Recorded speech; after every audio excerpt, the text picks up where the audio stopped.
What's up, Bills Mafia? That's your leading the chart, and I'm your host, Fernando Schmude. Today, with the Bills Jaguars preview, the Bills are going to play in England, and this time they're going to face the dangerous Jacksonville Jaguars, 2-2. The Bills are 4-1, playing really great football so far. After a tough start against the Jets, they were able to figure it out and play really well during this season. And they are gonna have a tough challenge against these Jaguars, a team that, despite the 2-2 record, might be the toughest challenge for the Bills this season so far. So I'm gonna preview this game. I'm gonna talk a little bit about the state of the Bills. Also, feel free to comment in the YouTube comment section. It's always welcome to interact with you and to know your opinions about the Bills and about leading the charge way. And also remember, this is a podcast that's also available via Spotify, Apple Podcasts, and the main podcast aggregators available for you. So without further ado, let's start this game preview. Let's start talking Bills. That's why we are here. And I tried to have today with me Tim Rudge from Bills from Afar podcast. Him and Charlie are great friends, great guys. Unfortunately, due to their busy schedule, I couldn't have them there today to join the show. Great Bills fans from the UK. They would be able to give us a point of view coming from England, but maybe next time we will be able to connect and have them on the show. A shout out to Charlie, to Tim, great friends from Bills from Afar podcast. And I'm going to start talking about the Bills injury report for this week's game. The Bills are 4-1. They have played well. And when it seemed like, okay, the Bills started slow, the Bills have a lot of things to figure out this season until it's playoff time. It looked like this after week 1 loss against the Jets, but then they put up together great performances. We could see the Bills playing really well, and it seemed like, again, the team seems ready to compete right away. The team is leading a lot of DVOA charts and rankings. The defense is well positioned in a lot of rankings. The offense as well. Josh Allen has established himself already as a front runner for the MVP award. Stephon Diggs is killing it. The offensive line has been hugely impressive, one of the best in the league so far this season. I think it's fair to say the Bills have made a lot of improvements in the supporting cast to Josh Allen, Stephon Diggs, with the other weapons, the other pass catchers, not just the wide receivers, but also the tight ends playing a major role in the way the Bills have been playing and performing so far. I think it's also fair to say there have been improvements in the running back room. James Cook seems really ready for the spotlights. He seems ready to have a breakout year. He's having that so far. Damian Harris and Latavius Murray are great complements to James Cook. They bring that tough runner mentality, the big bodies, and can run in between the tackles. Latavius Murray, with all his experience, can also help Josh Allen on third downs, and he has established himself as the main third down back so far, and we've seen him a lot in 2-minute drills and clear passing downs. So great assets on the running back room also, and especially the offensive line, the way they have improved, the way they have been played so far. Dion Dawkins, who's been one of the cornerstones in this offensive line for the last few seasons, has played better. There were some question marks, and I'm not down on Dion Dawkins by any means, but I never thought he was really an elite left tackle or a top 10 left tackle. I was like, okay, he's a solid guy, but he struggles here and there. He had some questionable conditioning during his years in Buffalo. He was a team captain at some point and never being again a team captain after that year. He had some issues in the past.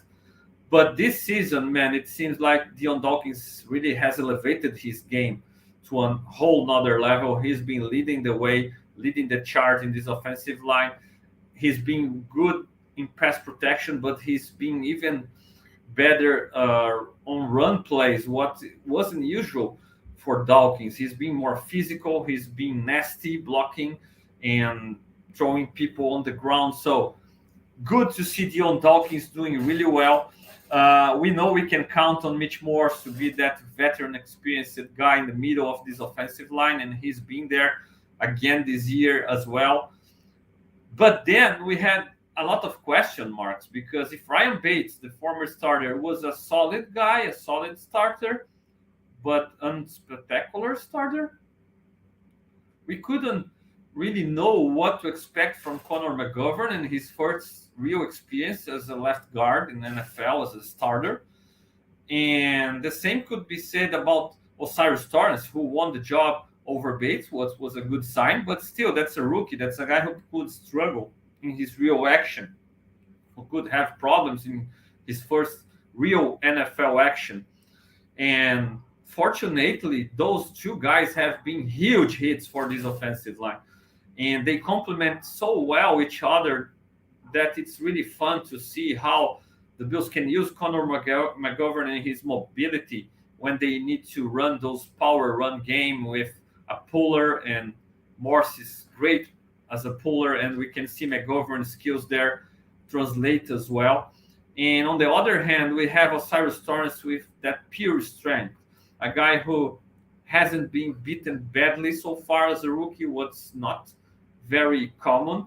And he has dealt so far with some tough competition against Quinnen Williams, against the tough interior of the Commanders of defensive line with Jonathan Allen, and even last week against Wilkins, Christian Wilkins, a guy who has tried along the years to impact the way Josh Allen plays, not only being a good defensive tackle, and he is a good, very good defensive tackle, but also playing some mind games with Josh Allen, hitting him after the whistle, being always around Josh Allen, getting after him. And I even joked with a tweet this last week about fun times when Wilkins used to impact Josh Allen, but it's not happening anymore because of Osiris Torrance. So that's awesome, an awesome thing to say. And I'm really glad that Torrance has been this kind of piece in the middle of the Bills' offensive line. He really has established himself as a up and coming piece there in the middle of this offensive line. I really believe that that's a guy who can be your starter in a really good one, a dominant one, a Pro Bowl kind of guard, an All-Pro kind of guard in time. For 10 years, for 12 years, he can be that starter for the Bills. And I'm really happy that Brandon Beane finally could hit on that second-round pick and hit with that second-round pick on an offensive lineman where he struggled with Cody Ford in the past, and moving on from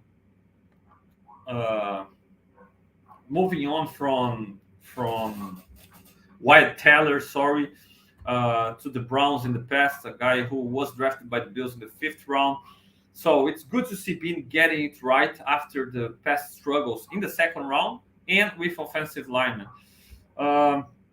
And then we have Spencer Brown, another guy drafted by Brandon Beane, another guy who has had some difficulties, and not only on the field but also off the field with the back surgery, lack of practice time due to COVID, and then lack of off-season due to the back surgery. But it's great to finally see Spencer Brown starting to gel, started to really perform well in the right side of this offensive line. Yes, the Bills have figured out ways to help him, especially in pass protection, with Latavius Murray chipping, with Dawson Knox, tight ends chipping on that side of the line and helping Spencer Brown to deal with some of the toughest pass rushers that are out there in the league. But we can't really diminish what Spencer Brown has done, and he has held his own against those guys. His performances against Crosby, especially, were impressive, and against the Dolphins, again, he had a really good game. We couldn't notice Spencer Brown struggling that game. And on the running game, we know that's a tough guy, a nasty guy who likes to block and to throw people around. So this right side of the Bills' offensive line is really powerful, is really athletic, and it's paying dividends, man. This offensive line has been lights out so far. It's good to see. And that was the biggest question mark I had for the Bills offense. Like, will the offensive line hold their own? Will they be able to not only protect Josh Allen, but also help establish a good run game that you take away some of the weight from Josh Allen's shoulders? Because the Bills finally have been able to run the ball well. They finally have been able to get those tough yards on first down, first and goal, second goal in the red zone, in the goal line situations. We've seen the Bills being able to run the ball well. When they need those third and fourth and short situations, they've been able to really gain those yards and those important first downs. We haven't seen even Josh Allen being used in the run games that much as not as a scrambler, but in designing runs for the quarterback. We haven't seen a lot of them. We saw Josh score against the Dolphins this way, but it was even a surprise to the Dolphins defense because the Bills haven't been using it a lot this season. So it's good to take some of those hits away from Josh also. So it's good to see the Bills playing like this on the offensive side of the ball. And on the defensive side of the ball as well, we have a lot of great news there. We've seen the defensive line. That's another question mark for me after that poor performance against the Bengals in the last playoffs, where they had some backups playing and the Bills couldn't take advantage of that. Without Von Miller, how well would be able to rush the passers? How well would be able to shut down opposing running games? And the Bills have been able to do so with an aggressive style, aggressive schemes by Sean McDermott, but also great performance by those guys. Shout out to those guys who have been playing lights out, even without Von in the lineup. Greg Rousseau has been awesome. He's taking that step forward. Leonard Floyd, great addition. I've been on record saying, okay, I'd rather gone DeAndre Hopkins on offense, and obviously it's not the same money as Floyd got, but you could maybe save some money with Floyd and get DeAndre Hopkins. I'm not 100% over this take because we still gotta see the supporting cast on the offensive side of the ball doing well against tougher defenses, in my opinion. And we saw against the Jets, Josh had some difficulties, but I don't know if there was enough performance by those supporting guys when people try to take away Stephon Diggs. And I'm confident that we can have it from Kincaid, from Knox, even Gabe Davis in his role. And the new guys, Sherfield, Hardy, here and there, even Shakir, the running backs. But I still think having DeAndre Hopkins to take away that attention from Diggs, to be 1B to 1A, to be an option if for some reason you can't count on Diggs in a game here and there, I would be more comfortable with Hopkins still on this roster instead of Floyd on the other side of the ball. But Leonard Floyd's performances have really made this take or changed this take in my mind a little bit, and I'm really happy with the way we've been able to count on Floyd on the defensive line side of the ball, and now more than ever because it seems Greg Rousseau is out against the Jaguars and Von Miller is just getting back on track. It's not guaranteed that he's gonna play against the Jaguars, and even if he plays, it's gonna be on a snap count. So we won't see a lot of 1 meter. Floyd's gonna be our number one defensive end probably for the next few weeks, and I'm fine with that. He has played at that level, and in the interior, man, Daquan Jones, he has earned that new contract. Brandon Bean must get that new contract done sooner rather than later. And Ed Oliver has outplayed his contract also, as he has said to us. He has said that he would outplay this contract, and he has done that. So great way to start playing a new contract for Ed Oliver against the run, against the pass. He has been disruptive inside. Their rotation has been good.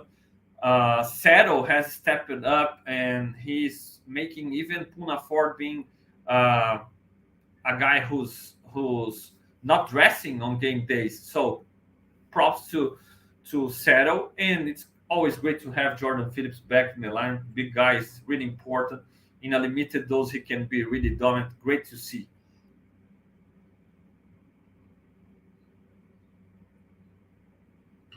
So to close out talking about this defense, man, how about the linebackers? Can we name a better linebacker duo than Matt Milano and Terrell Bernard? The double Milano has been working, man, and I'm so glad that that's the case, because I've been high on Bernard for a long time, and I know by now you are already sick of your stomach to hearing me talk about Terrell Bernard, but man, the sky's the limit for that guy, because that's an athletic guy, and he's smart. The way he's growing the position, the leadership, I can't wait to see more from Bernard. And alongside Milano is everywhere. He was a nightmare for the Dolphins. So the Bills have a great linebacker duo covering, what makes the pass defense even better. And also they are very, very aggressive against the run. And despite the lack of size, ideal size for the linebacker position, those are guys who are very physical. They aren't afraid of throwing their bodies around and to eating blocks so the other can make the play. They are always around the ball, forcing fumbles, recovering, intercepting passes. So really exciting to watch Bernard and Milano playing alongside each other.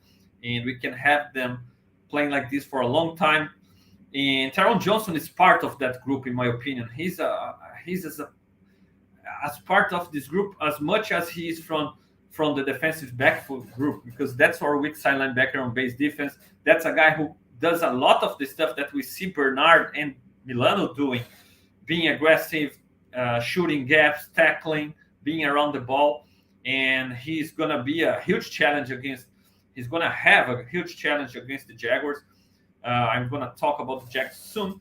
And the defensive backfield have been playing really great. We didn't even miss Jordan Poyer against the Dolphins. Taylor Rapp came in, solid pace, tackling well, experienced, smart, well-positioned, great communication by our defensive backfield. Micah Hyde back is huge. That's a playmaker, another guy who's always around the ball. Trey Davis-White was doing a great job, man, and finally looking like the Trey Davis-White we've been used to watching. And Christian Benford, that's a dependable guy, a guy who has the size, can tackle well, and was really holding his own, playing good football. He got injured in the last game, left the field. Dan Jackson came in and showed why he's still ahead of Kyrie Elam by this point of their careers, because that's another dependable guy who knows where to be, who's extremely physical, even not being the biggest guy, tackles well, can communicate. So great to have those guys around, especially now in the situation where we just lost Tre'Davious White, and that's a big time loss. And I want to show you the injury report. And Tre'Davious White is the first name that pops out, because losing Trey for the year sucks, but hopefully he can be in a good place mentally speaking, and can start his recovery real quick, recover real well. Best wishes to Tre'Davious White recovery. And a lot of people are questioning if the Bills should trade for a cornerback. I don't believe the Bills will. I don't believe they will do so. as long as those guys can continue to play the way they have played, Benford, he's listed there in the with a shoulder injury, but he was back in the game after Travis White left the game last week. So he had limited practice. I believe he will play. I believe he will play, but maybe he might be a little bit limited. His shoulder, it's a problem to tackle, and that's one of Benford's strengths. So with Dan Jackson taking over the Tre'Davious White spot, I easily can see a rotation between Benford and Kyrie Elam on this other spot, especially if Benford's shoulder still isn't 100%, as it seems to be the case. And that's why you don't trade Kyrie Elam, man, because the opportunity is there. If you would trade Kyrie Elam, you would, right on the moment you trade him, you would need to add another cornerback to the equation. And let's be honest, it's not like Kyrie had struggled playing to the point that, oh, Kyrie is a bust. Not true. Okay, that's a guy who has had his moments, and probably he isn't playing more for things that he hasn't be able to do in practice or to adapt in the film room and in the mental part of the game than exactly by what he has done during his limited opportunities last season. That's a guy who played really well against the Dolphins in the last playoffs. That's a guy who has all the athletic ability in the world to succeed. And obviously, there is a learning curve to a new scheme, to play in a different way, to play way more zone than man to man, to play soft coverage, not press and not be straight head to head with other wide receivers, but play off coverage, read the quarterbacks, be aggressive this way. It's different from manning up, play press man. So there is an adjustment period for Kyrie Elam, and I believe he can adjust pretty well, and there is no urgency since the other guys are playing well. It's not like there is a hole that Kyrie Elam needs to fill. It's not there. Even with Tre'Davious White injury, it's not there. We still have Benford, still have Dan Jackson to play the schemes very well and to hold their own. Not at the Tre'Davious White level, obviously, but at a very good level. The thing is, Kyrie Elam offers you Tre'Davious White potential, or even better, if you ask me. I really believe he can be even better than Tre'Davious White. It's difficult to even say that because Tre'Davious White has been awesome when he's at his best form. But talking about the possibility or the potential of becoming a shutdown cornerback, a guy who man up and locks down the opposing wide receiver, I believe Kyrie Elam has all the tools to be even better than Trey. And he will get his opportunity. Maybe as soon as this Sunday game against the Jaguars with Benford limited, we can see a lot of Kyrie Elam in this game, and I hope he can play well and he can succeed and become a bigger part of this defense, because again, that's a guy who will be necessary when we face the best wide receivers in this league, and the Jaguars have some challenges on that side of the ball that I'm going to talk about soon. But Kyrie Elam will be necessary. I believe in him. I believe he can do well, and I believe now with the opportunity coming, the snaps will help him to grow, and he might not be ready to be a great cornerback right now, better than Benford and Dan Jackson. But if he consistently plays and gets some snaps, I believe he can be by playoffs times, and that's when we really need Elam to be at his best. So anxious to see Kyrie Elam having his opportunity, and hopefully the young man can play well and can hold his own, can make some plays, build that confidence up. Sometimes with young players, it's more mental than really about what they can do. And I really believe Kyrie Elam needs to build up that confidence again. The kind of cornerback that he is, a guy who lines up against opposing best wide receivers. He used to do that in college, and to deal with this kind of alpha wide receivers all the time and man up those guys and win a lot of the battles. This guy needs confidence, man. If a guy like this plays without confidence, he's already losing. And so I believe Kyrie's confidence has taken a hit since he arrived at One Bills Drive, since he fell behind Dan Jackson and Benford. But with playing time, I believe it can come back and he can again establish himself as a up and coming cornerback in this league. And really anxious to see Kyrie performing in Tre'Davious White place. So, still about the injury report. Leonard Floyd just a vet rest day, and he'll be playing. It seems Damian Harris will be playing too. Micah Hyde also. Dawson Knox as well. Matt Milano, Von Miller probably. Coach McDermott didn't really guarantee Von Miller will play, but if he's in London practicing with the team, man, I believe he will get some snaps here and there, even if just a few snaps. But again, there is no urgency to bring Von Miller back into the lineup. Yes, Greg Rousseau will be out with a foot injury, and that's a little bit concerning because Greg Rousseau was playing really, really well and leading the way on the defensive line. And without him on the defensive line, more responsibilities to Leonard Floyd to continue to be dominant. And obviously, you want to see Von Miller back, but he's not gonna get all those snaps right away, and that's fine. I just want to see him back on the field, getting a few snaps, feeling comfortable again, building his confidence in his body, in his knee. And again, we don't need Von Miller playing a lot of snaps right now. We don't need him playing 70% of the snaps all season long. We don't need him this way.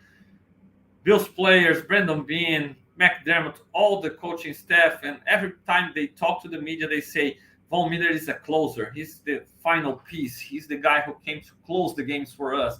And I really want to see Von Miller in this role going forward until playoff times arrive, right? And you don't need Von Miller all the time. Play him when you really need him. Make him feel comfortable again with his body. Make him feel confident again in his body, holding up, and keep him fresh. Keep him ready for the playoff time.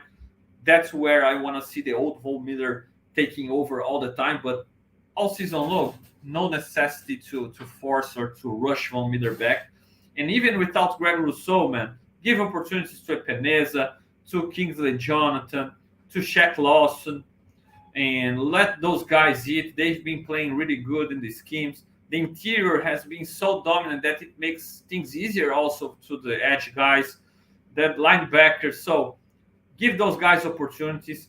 Greg Thompson from Cover One, shout out to Greg. And he even mentioned on Twitter this morning about the possibility of putting Rousseau on the short-term injury reserve, where he needs to stay for 4 weeks, and then he's allowed to come back. And that's a possibility, man, depending of the issue Rousseau has on his foot. And I definitely don't want to rush Rousseau back. Let the guy recover. Let the guy be 100%. That's a guy who's so important for this defensive line, for this pass rush. And let him recover. Let him be 100% again. The next 4 games aren't yes, there are tough games, but they aren't like the biggest games of the season. So I believe the Bills can afford putting Groot even on the short-term injury reserve right now, if it means he'll be back 100% after that. So I wouldn't have any problems with that. And again, let the guys have opportunities. I believe this defensive has played really well off each other, and they have been done to elevate their teammates, as well. So I hope Rousseau can be back as sooner as possible. It isn't really a big deal in his foot, but the Bills don't need to rush him back. No doubts about that.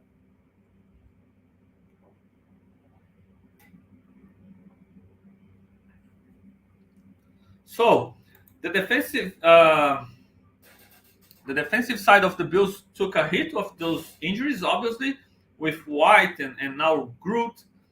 Good news about Von Miller getting back, but still, it's obviously not getting back at full strength right now and playing a lot of snaps. Jordan Poyer also missed the game, but he was a full participant on Thursday, and there will be news this afternoon about his participation and his availability for the game. If he can't go, I'm fine um, without him on the lineup. We saw how we could cover him and deal with the Miami's Dolphins offense without Jordan Poyer in the lineup, right? So it's not like we miss him that badly. And again, I'm a huge fan of Jordan Poyer, but we need him 100% healthy, man. Don't need to rush him back to the lineup. So I'm fine if he can't go again, but it's good to have Poyer back. And then the Jaguars have Zay Jones, our former Bill Zay Jones, with a knee injury. He's limited participant, but I believe he will play. Devin Lloyd is out, the linebacker. That's a guy who should be missed in this defense. And they have other issues to keep an eye as well, like Ken Robinson is returning from suspension. That's a big piece for their offensive line, the left tackle. But I think that's pretty healthy going forward to face the Bills in London. They are already in England. They played there last weekend. And I'm not so sure how much that is an advantage for them because, okay, they already dealt with the jet lag stuff and things like that, but they have been afar from their facilities, the ideal facilities for football. And obviously the Premier League facilities in England are awesome, but still it's not football related. It's not perfect for football. It's made for another sport. So not so sure if being away from family and from where you are really familiar with in your facilities is that good for an entire week. The Bills haven't been in England for the entire week. They were with their families. They were at home. They were practicing the home facility.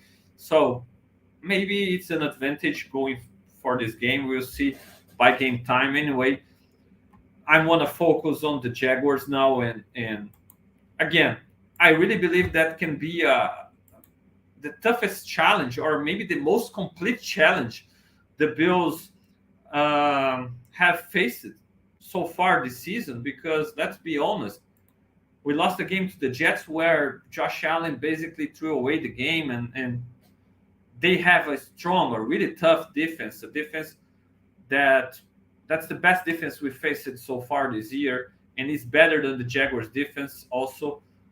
But the Jets had no offense that game since they lost Aaron Rodgers. In the other games, man, I don't know if we saw a balanced, complete team like the Jaguars. Certainly not the Raiders, and even the Miami Dolphins, who was the biggest game of the season so far.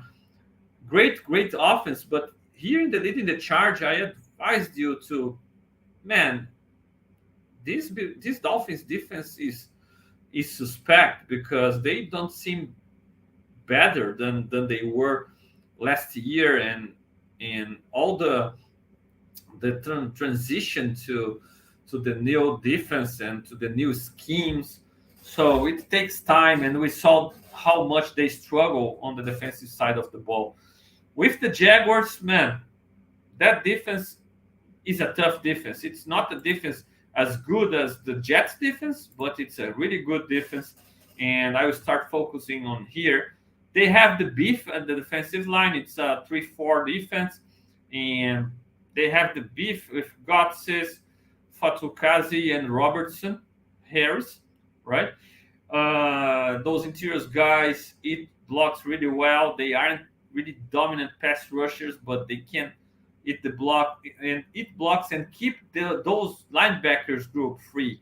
And here is where the Jaguars is they are really strong with this linebacker group. Josh Allen already has 6 sacks. They are Josh Allen, right? And Josh Allen, man, do you remember that game where the Bills got beat by the Jaguars, and it seemed like 2 years ago, it seemed like the Bills kind of overlooked the Jaguars in that game. They went to Jacksonville. They didn't look like a team that were prepared for that game and prepared to play that week. Really underperformed that day, and the Jaguars won that game. Josh Allen looked like a defensive player of the year material that day. He obviously hasn't looked like this consistently, or as consistently as Jacksonville fans would like, or to establish himself as a superstar in the league, because otherwise he already would have been recognized as this kind of player. But the guy has this potential to be an impactful player, to dominate. He's gonna be a huge test to Dion Dawkins and also to Spencer Brown when he moves to that side. The Bills will need to use guys to help or tackles to chip those edge rushers, because on the other side they have Trevon Walker, the former first pick overall. And that's a guy who also, this guy hasn't established himself as a superstar yet, as a great player as Josh Allen has done, but that's a guy who has everything athletically, and he's a beast. He can dominate athletically. He's fast. He's explosive. And even Kevlon Chason, former first rounder as well, another speedy guy. So they have a nice rotation in the edge positions. The Bills will need to treat them as a difficult group to deal with, because they are, and they have all the potential in the world. And I'm looking forward to see those battles between Spencer Brown, Dion Dawkins against those guys, because the way our offensive line has played, those are the matchups that we want to see they proving themselves. And so curious to watch. And in the interior, man, they are missing Devin Lloyd, first round pick also. But they have Chad Muma in his place. Fast guy, fast linebacker, but a guy who the Bills might try to exploit in the middle of the field with Kincaid, Knox, and even with our quicker wide receivers moving Diggs inside. Sometimes we've seen Dorsey doing this kind of stuff this year, and Hardy has had his snaps also. The Bills can try, Dorsey can try to scheme some ways in that Diggs and Hardy can draw Muma one-on-one, and the Bills can have a great advantage there. Oluokun, former Atlanta Falcon, is an athletic middle linebacker, cover a lot of space, long arms, and that's a strength of this Jaguars defense. This group of linebackers is dangerous, and this defense has played really well, really well. And in the defensive backfield, they have also a solid young group. Darius Williams is a good, solid cornerback, former LA Rams, experienced. Tyson Campbell, former second-round pick, really athletic, can run. And Trey Herndon is the nickel corner. That's a good group, an experienced group, but obviously a group that the Bills have the advantage against, because Stephon Diggs is playing lights out, man, and he can dominate any cornerback in the league. And we don't see really a group here with corners that can man up and take Diggs away from the game. I believe they will try to scheme things around to bracket Diggs and try to take him away, but that's where we might be able to see Kincaid, Hardy, and other guys take advantage of the attention to Diggs and exploiting that middle of the field, especially against Muma, against Herndon. That's a place where you would like to see Dorsey trying to scheme some things to take advantage for this Bills offense. Andre Cisco, the safety, big-time player, already has some picks this year, some interceptions, dangerous playmaker, and Hayshawn Jenkins alongside him. That's a good secondary. That's a good defense, a defense that's better than people give them credit for. and they can cause some problems for the Bills. Josh Allen must be on point, must be patient, must keep playing it the way he has done, reading from short routes to long routes, not forcing stuff, taking advantage of check downs, taking advantage of James Cook, his playmakers making plays after catch. Because if he starts to force too many things, if he starts to hold the ball too long, this front seven, especially with the linebackers, they can get after him. They can put our offensive line in trouble. And if he starts forces ball, Darius Williams, Andre Cisco, those guys are dangerous. Tyson Campbell, dangerous playmakers. They can make some plays and make the Bills pay if they force against this kind of defense. On the other side of the ball, that's also a talented offense, man. And okay, it's not as explosive as the Miami Dolphins. The schemes aren't as awesome as Mike Daniels' schemes, but the weapons are there. All right, they have Calvin Ridley, awesome wide receiver, former Atlanta Falcon, great route runner. He's not even their number one wide receiver right now, at least in catches and targets. That's Christian Kirk, the slot wide receiver, former Arizona Cardinal. And I told you previously, Tron Johnson is going to have a tough challenge against the Jaguars, and that's because they have Christian Kirksey and Trevor Lawrence loves his slot wide receiver. Kirksey has the speed to burn, so it won't be easy to Toronto to run with Kirksey. And remember, Tyrone has a lot of responsibilities reading the line of scrimmage and the run play. So big game for Tyrone Johnson against facing Christian Kirksey, and the Bills will need to be sharp on the defensive side of the ball. We'll need to communicate well. Again, big game for Terrell Bernard, Matt Milano. Alongside Tyrone Johnson, they can take away a lot of that middle of the field. Christian Kirksey won't be as productive as he used to be. And also, their tight end is another big time piece in Evan Ingram. Evan Ingram, former Giant, is really dangerous, fast guy, physical, great wide receiver, and he's been playing really well this year. And he's the second leading wide receiver in targets with 29 to 35 from Christian Kirksey. He has 25 receptions, leading the team. He is the second in yards. All right, hasn't scored a touchdown yet, but this trio of guys, Kirk, Ingram, and Ridley, plus Travis Etienne coming from the backfield, man, that's a real dangerous group of skill position players. Some weapons to Trevor Lawrence to work with. Zay Jones, the complementary piece, dependable guy, good wide receiver. I think Bills Mafia doesn't. They don't miss him very much, but he has become a really good wide receiver in this league. A nice option, a nice solid piece. Lawrence trusts him. Good red zone target. So this is a nice group. Travis Etienne is really dangerous running back, explosive, and Tank Bigsby hasn't played a lot, but he complements Etienne well with his powerful style. And the offensive line is solid. Ken Robinson is back. That's an athletic veteran. Brandon Sheriff, good, really good right guard. Anton Harrison, the rookie first rounder, playing right tackle, really good pass blocker, right?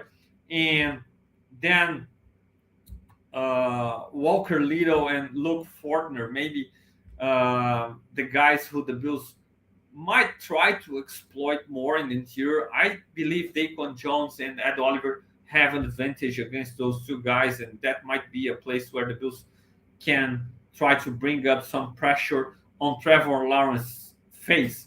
And then Trevor Lawrence, man, the former first pick overall in the draft, huge talented guy, big arm, a big guy, mobile, athletic, playmaker, accurate, but for a lot of people, overrated. Do you agree? Man, I'm not so sure. I really like Trevor Lawrence, and and I really believe he's the best quarterback because Aaron Rodgers got injured early in the game. But from the teams that the Bills have faced this year, Trevor Lawrence is the best quarterback the Bills has faced so far this year. I really believe in that.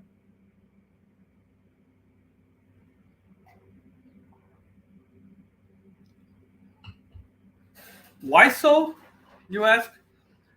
Man, maybe it's not the best offense, and it isn't. The Dolphins have a better offense than the Jaguars, but it's mainly due to Tyreek Hill, Waddle, all that speed, and McDaniel's schemes.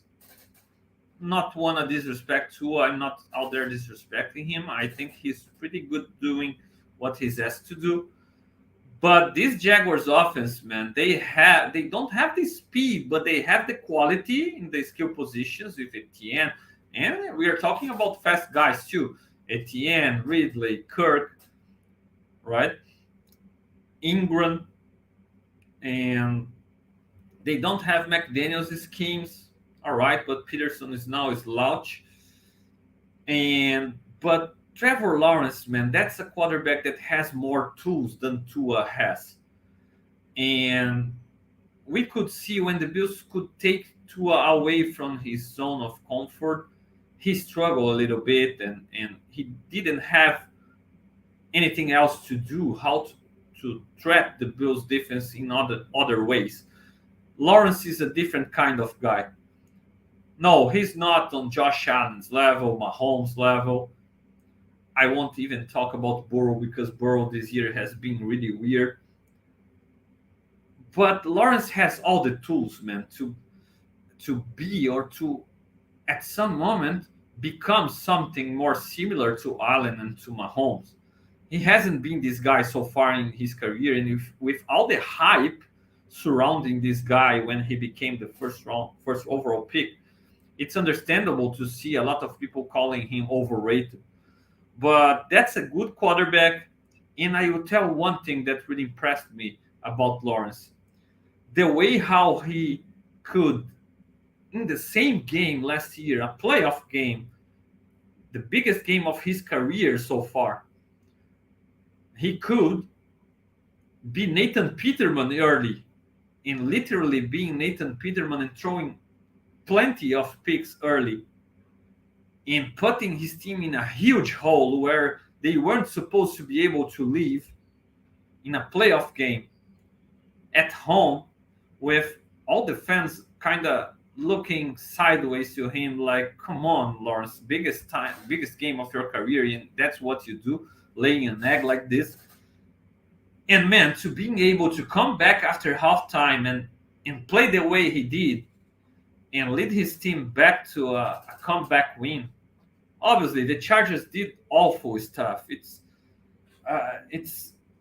awful just to think about what the Chargers did in that game, but to be able to keep his head straight, to come back on the field and to perform, not that he played awesome football, but he was able to play good enough to make or to help his team to come back and win that game. That was really impressive by Lawrence. To be honest, there is no biggest Josh Allen fan than me. That's the best quarterback in the NFL, the best quarterback in football, in my opinion. And a lot of people are still putting Mahomes ahead of him, and I totally disagree. I've seen enough of Mahomes doing the same dumbhead mistakes sometimes, struggling the same way as Josh sometimes, even having more help from Reid. And I'm a Dorsey fan, but we can't compare Andy Reid right now to Dorsey at this point of their careers. So he has had more help in from his offensive line, from running game, Travis Kelce, schemes. Josh Allen has done more with less. Josh Allen can do everything Mahomes does, and Mahomes can do everything Josh Allen does. That's the point for me. So for me, Josh Allen is the best quarterback in the league, the best quarterback in the NFL.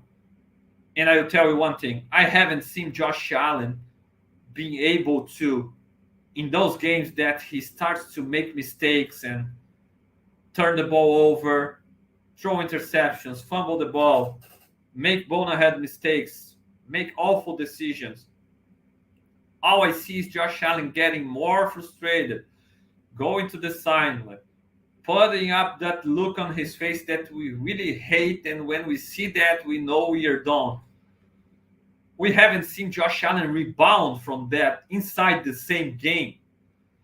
Not totally. He almost could do that against the Jets this year and lead the team to a drive to tie the game, but then it didn't happen in the overtime. So we really didn't see, or we haven't seen Josh Allen being able to do so, to be this kind of guy that can rebound inside a bad game. And Lawrence did it in the biggest game of his career, so at that point for the Jaguars. So that's a guy who's never out of a game. You can't count him out. And I'm curious to see what McDermott has in his bag for him. And hopefully he can make Trevor Lawrence's life miserable. But that's a guy with tools, you know. If McDermott finds ways to pressure him, he will have more mobility than Tua to get out of those situations. If he needs to throw outside the hash marks, he has a better arm. If he needs to scramble and gain yardage with his legs, he has the wheels to do so. So that's a guy with more tools. That's a guy with more condition to really get out of the tough situations McDermott can put him in. And that's why I really believe that's going to be the toughest challenge for the Bills so far this year, the most complete challenge, both sides of the ball. Hopefully, the Bills can play lights out. Josh Allen can play lights out, and the good, or even the great but not awesome. It's a great defense from the Jaguars, but it's not awesome like the Jets maybe. So maybe this great but not awesome defense won't be able to deal with a lights-out Josh Allen with a great game plan from Dorsey, and he has been on point this year, or with Stephon Diggs being uncoverable. Maybe this great defense can deal with that. But if Josh Allen isn't in his best day, or if Dorsey or Diggs, they aren't in their best days, that's a defense that can make them pay. Hopefully, the Bills are in the best day possible, and they can play really well, and the offense can steamroll over that defense, but I don't think it will be the case, and I think this defense can be a challenge. And on the other side of the ball, same thing. Hopefully our defense can be lights out again, and Bernard can keep it up, and Milano can dominate, and even without Rousseau, our defensive line can continue to dominate, our defensive backfield without Tre'Davious White, it can continue to be really strong and intercept passes. We can continue to lead the league in sacks. But that's an offense that has more tools to work with and more ways to get over the hump, you know. So I think it's a dangerous game. And if the Bills lose this game, it's not like because they are overlooking the Jaguars like they did 2 years ago. No, if the Bills lose this game, it's because it is a tough game against a totally capable opponent that might be in the playoffs and might be a contender also, because it's still a young team growing, and they can continue to grow this season and be at their best by playoff times, just like the Bengals did 3 years ago. So that's a dangerous team. That's not an easy game for the Bills, playing in London, different kind of game. And I can see the Jaguars beating the Bills. Do I believe they will? No, I don't. I believe the Bills will win this game. But I can see the Bills struggling against a really quality opponent in these Jaguars and having a tough matchup Sunday morning against the Jaguars in London. So I hope it doesn't happen. I hope the Bills can keep it up. I think they really can play really well and win this game. But that's going to be a nice game to watch for fans in England and fans who aren't really attached to the Bills or the Jaguars, because I think it's going to be competitive, and there will be two very talented quarterbacks on both sides playing extremely great football. I believe in this. So my prediction for this game is Bills winning this game 28-21, one-score game. Okay, I don't believe the offense will dominate like they did against the Dolphins, and they have been scored a lot, always over 30 points. I think they are totally capable of doing so again, but I will put 28, and our defense keeping them to 21 will be a huge, performance by our defense without Trey, without Groot. So I think they can do that, but 28-21, 28-24, 31-24 in this kind of zone is my scoreboard prediction for this game. Let me know, Bills Mafia, if you agree or disagree. The comment section is totally open, so you can opine. And I'm curious to know your opinion about this matchup. The Bills will face the Jaguars in London, Tottenham Stadium, right? And to close it out, it's going to be for the Bills Mafia that will be able to attend the game. It's a dress rehearsal for the new Bills Stadium, right? We know the Bills are building a stadium kind of similar to Tottenham Stadium. That's one of the premier avenues in the world right now. So hopefully you can enjoy the tour, you can enjoy the experience there, and you can kind of try it out for the future experiences that Bills Mafia will be able to have in Buffalo. So hopefully you enjoy it. Hopefully you have a good time. Hopefully I'll be back on Sunday after the game with the post-game show totally in Portuguese for Bills Mafia in Brazil, Latin America, Portuguese-speaking countries. I will be there with the post-game show talking Bills and Jaguars, hopefully after a big-time Bills win. And let me know your predictions, your score predictions. I hope you have enjoyed this episode of the Leading the Charge. Hit that like button, subscribe to Buffalo Rumblings channel, subscribe to my own Fernando Schmude's channel also. And again, really appreciate you taking your time joining me here on the show, Bills Mafia. Thank you so much. See you around. Go Bills.